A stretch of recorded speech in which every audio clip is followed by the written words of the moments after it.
but I'm just saying we could always hit a Cracker Barrel after this. I mean, nothing but a word. I got wedding stuff to do before college. You know what? I just said It's today. I wrote I like to write, and whenever I talk to like a group of parents or do like a training or something like that, I always like to kind of just draw them in. And so I wrote something called Elephant in the Room.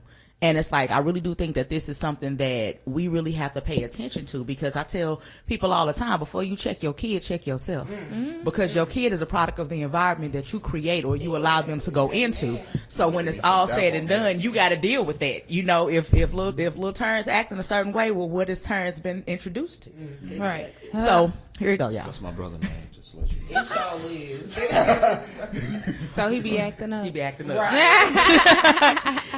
Cool. So here it goes. Who is going to speak to the elephant in the room? The one who is at the club when the door closes but beats her child for growing up too soon. The one that dresses like Rihanna but tells her daughter to respect herself. The one who gets her motivation from money but tells her kids to focus on values and bettering themselves. Who is going to speak to the elephant in the room? The one that claims that he is father of the year but doesn't know a thing about his child except his name because it is his. The one who is booed up with Tina, Peaches, and Pam but doesn't have time to get a job. The one who laid down to hump and pump but is pissed when he gets a "I need this" call from his child. Who is going to speak to the elephant in the room? The one who tried to turn a one-night stand into a family man. The same one that got upset when he kept creeping and never gave the situation a fair chance. The one that makes children bitter against men who never wanted to make their jump off a mother. The one who uses her pain to create kids with issues and uses kids to cause emotional and financial hardships on trying brothers. Who is going to speak to the elephant in the room? The one that just needs to grow up. The one that is so consumed with the streets and fast life that he ignores hurts feelings and lost trust. The one who hates himself so much that he can't even try to be a father. The one who is so disconnected from reality that impulsivity is the only thing that he can follow. Who is going to speak to the elephant in the room? The one that is too busy for their kids. The one who provides physical and financial support but has no clue of who their child is. The one who is concerned about how their child behaves only when it's not a good look. And the one who would rather throw their kid in front of a reality show instead of sitting with them to read a good book. Who is going to speak to the elephant in the room? I'll speak, but I've found that elephants have deaf ears when a person speaks truth. How about you speak to the elephant in the room, as the elephant may be you? Face yourself, look in the mirror, and examine your parental reflection. Don't be so quick to blame your babies until you speak to the empty, broken places inside of you, as their behavior is the mirror of your imperfections. Y'all better hold my mule while I shout. Yeah. Man, real. That's real. Whoo. Yes, that was real. And you know, but we gotta get to the point where we can talk about these things, because nothing is going to happen until we put this on the table and we get it out there and we start getting through it. Right. And it's okay. You know, that's the biggest thing. And like whenever my parents come to me or whenever somebody comes to me, the one thing they say is, you're different. And yeah, I am different, because who am I to knock you because you struggle differently than I do? That's right. We both struggle. We all struggle. Struggle is universal. Right. That's the reason why it's keep healing and overcoming struggles, because that's what we do. Right. You know, every day we're going to have a struggle. So therefore, you know, we have to stop being so ashamed of who we are. We try so hard to be somebody else. We live our lives so that we can make sure that we're meeting the standards that society has told us that we're supposed to meet. And in all honesty, if we're trying to meet the standards of the United States of America, they failing in everything except for PE. So like, really, do we really want to meet their standards? Like, we really got to start creating things on our own. The American dream is not ours.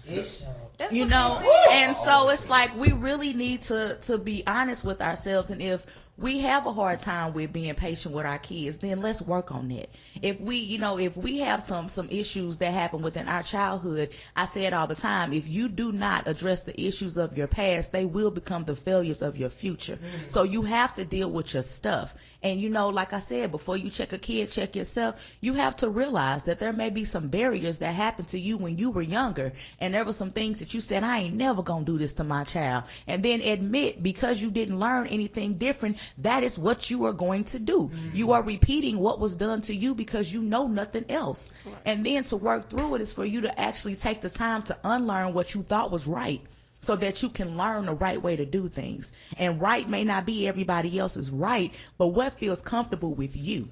You know, it's not fair to you or to your children for you to hurt them or yourself on purpose. And be honest with yourself. Yes. If it's working for you, I tell people all the time when they come to me, I get people come in, they got they arms crossed, they face all frowned up, and they don't want to be there. And I'm like, well, why you here?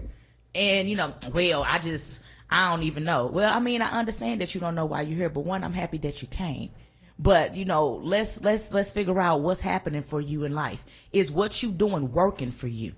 If it's not working for you, then let's do something different. But if it's working for you, you keep on rolling then, baby, because you have nothing to change. But everybody has something to change. Nobody is perfect. And if we get past that mindset, if we get past the mindset as parents that we want to beat the brakes off our kids because our kids embarrass or shame us, because that's really what it is. It's not really the behavior that they're doing. It's that how it makes you feel. And you need to ask yourself, what does that say to me? I need to speak to that. Like when I came up with the patience skill, that was all because of my 5-year-old. He ran through my house like flash lightning and knocked over something.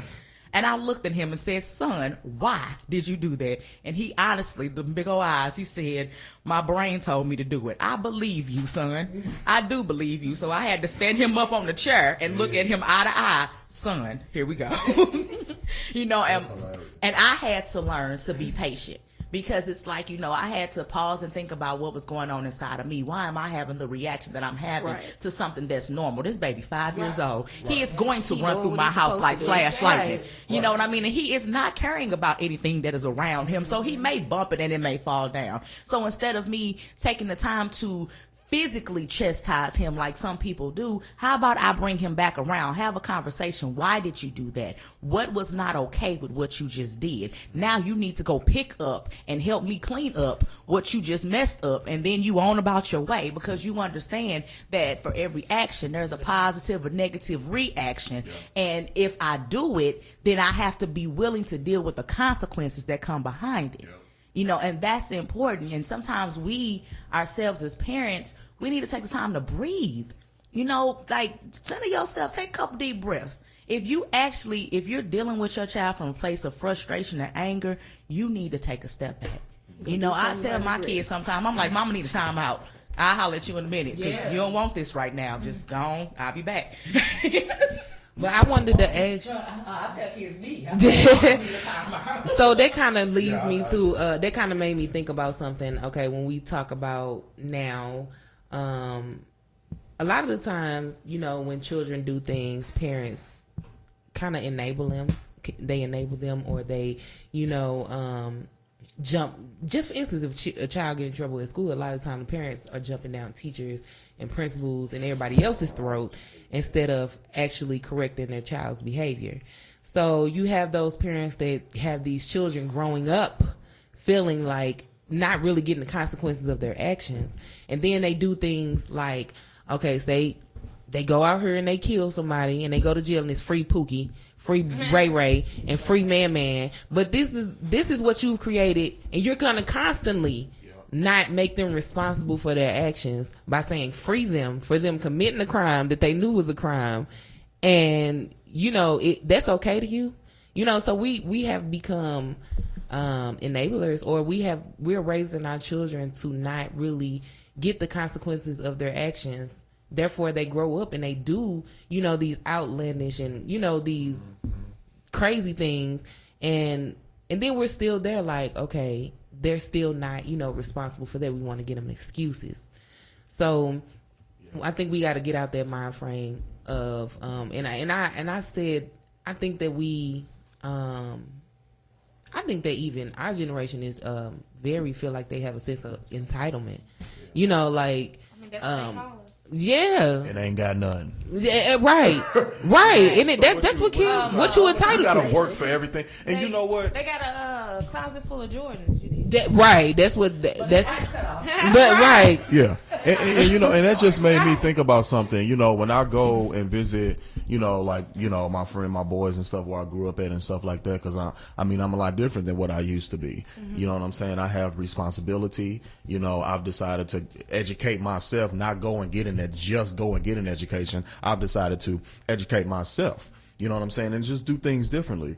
But when I go down there and stuff like that, Dre, you got it. You made it. Made what? What I made? Right. To a job. Every Right. day. You know what I'm saying? Yeah. To a computer to start my LLC and start my business. What I made. I'm no different than you. I'm no better than you. And I'm not doing anything that you can't do. Exactly. You know what I'm saying? And you have no clue the weight that I carry on my shoulders. So we're no different. And that's they think that they always think there's a dichotomy. There's no dichotomy. You know what I'm saying? Crazy. Tell them what dichotomy mean for those listening. I'm sorry. That means difference. That means difference, people. It means different. Right. But yeah, Ain't got no sense. We gotta, and that's what goes back. I want Candice. I really want you to speak on this because that's what I was saying when I said that this, even in the school system, it creates low self-esteem in our people. So I kind of want you to touch on it because for us to feel like, a lot of people feel like he said, like you got it because you really you started your own business, but you don't know what goes into having a business. I'm still broke. You know what I'm saying? I'm still, I ain't out here balling and flossing and living it up. You know what I'm saying? But you think I got it because I got a business. Like he said, you could do the same thing. It ain't. And when I put out there to people that a license in Missouri is only $50, everybody like what? And it's like, well, do your research. Yeah. Look it up. You know what I'm saying? You if you want to start your own, right. In Illinois, it's like, what, 500, I think? I don't know. I don't live in Illinois. You shut up. Oh, my God. I ain't going to Illinois no more. They tried to play me. Send me a tollway ticket. Oh, yeah. He was so mad. Yes, that's real. Yes. But, yeah, that's real. They create that low self-esteem in our people to where they feel like these levels are unattainable, but it's like they are. We just have to properly get the knowledge, and there it is. Yeah, we have to get that knowledge of that, and if it's not, more people have to start taking the initiative to getting that knowledge. I understand that.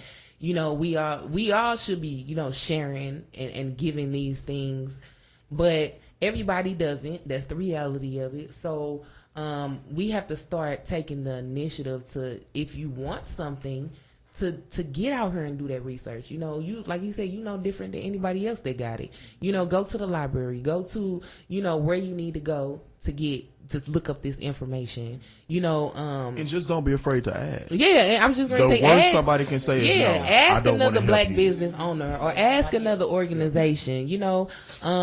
If they would be willing to, because you'll be surprised. A lot of them are, a lot of them are open to, mentoring or providing advice or providing assistance and letting you know certain things or bartering or doing different things like this. So if you like a clothes, that's why I said that. Cause that was just in my head. Then I heard you say, I'm like, I didn't want to say nothing about it. But no, yeah, but that's real. You know what I'm saying? Closed mouth don't get fed. So it's a lot of us out here fighting for unity and solidarity and supporting each other. And if you just ask, you'll be surprised what you'll get and what you'll come into. But I do want Candice, you to speak on a low self-esteem. Oh my goodness. That's yeah, it's a big one, because it's within St. Louis public schools, but it's also, y'all, it's out here. It's in Hazelwood. It's in Ferguson, Florissant. It's everywhere. I had, I go into the schools and, I'm not going to say which school, but I walked into a school and I heard a teacher call a little girl trash. And this little girl was coming to my group. And when she walked in, I kind of grabbed her arm and pulled her on because she was about to go there with that teacher. What did it take for you not to hit the teacher? That's basically it took a lot. I'm telling you, my coping skills have come a long way. I think I just put it on Facebook the other day. I was like, she was in the 8th grade. Okay. And this baby said when she got to my room, she was mad. And I told her, I said, baby, breathe. I looked in her eyes and I said, breathe. And I said, this is it. this what she just said to you says more about her than it will ever say about you. And that's real. You know, but she said my mama don't even call me trash. And I told her, I said, you know, you would be suspended from school if you would have responded